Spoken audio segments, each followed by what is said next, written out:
শেষ প্রশ্ন মহিলাদের মধ্য থেকে। আসসালামু আলাইকুম ডক্টর নায়েক, আমার নাম নিতা, আমি মিডিয়ায় কাজ করি।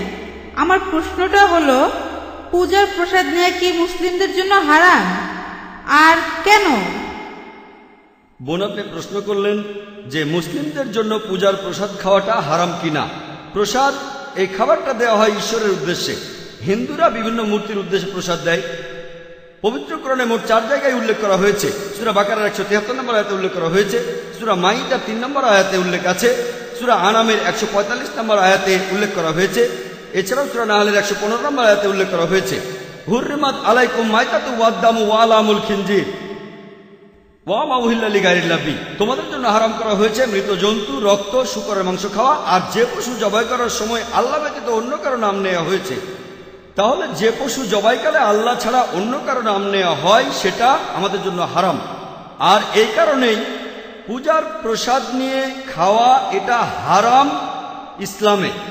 আপনি বেদেও দেখবেন, বেদের কথা বলছে, কারণ বেদ পরিষ্কারভাবেই বলেছে নাদাস্তি প্রতিমা আস্তি, মহান স্রষ্টার কোনো প্রতিমূর্তি নেই, তার কোনো ছবি নেই, তার কোনো মূর্তি নেই, কোনো ভাস্কর্য নেই, কোনো ফটোগ্রাফ নেই, কোনো পেইন্টিং নেই।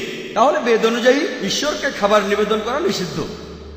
তাহলে দেখছেন যে বেদও এর বিরুদ্ধে কথা বলছে, এটা ভুল। মূর্তির উদ্দেশ্যে খাবার দেওয়াটা ভুল। একইভাবে যেহেতু কোরআন নিষেধ করেছে, মুসলিমদের নিষেধ করেছে, খাওয়া যাবে না, নেওয়া যাবে না, এটা ভুল। বোন, আশা করি উত্তরটা পেয়েছেন। স্যার, আরেকটা ব্যাপার, আমি একজন শিখ, মাঝে মধ্যেই গুরুদুয়ারায় যাই। গুরুদুয়ারাতে কোনো মূর্তি নেই, মূর্তি পূজা হয় না। গুরুদুয়ারাতেও প্রসাদ বিলানো হয়, এটাকে বলে কানা প্রসাদ। এই প্রসাদও খাওয়া যাবে না, এরকম করার কারণটা কি? সুন্দর প্রশ্ন। এই প্রসাদ তো কোনো মূর্তির উদ্দেশ্যে না। হ্যাঁ, ঠিক। বোন, আমি আপনাদের গুরু গ্রন্থের একজন ছাত্র।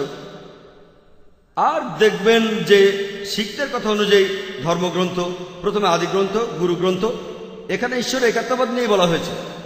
সেখানে বলা আছে যে মহান স্রষ্টার কোনো মূর্তি নেই, ছবি নেই। মহান স্রষ্টাকে সেখানে বিভিন্ন নামে ডাকা হয়েছে, রাহিম, কারিম, আল্লাহ, অনেক নামে।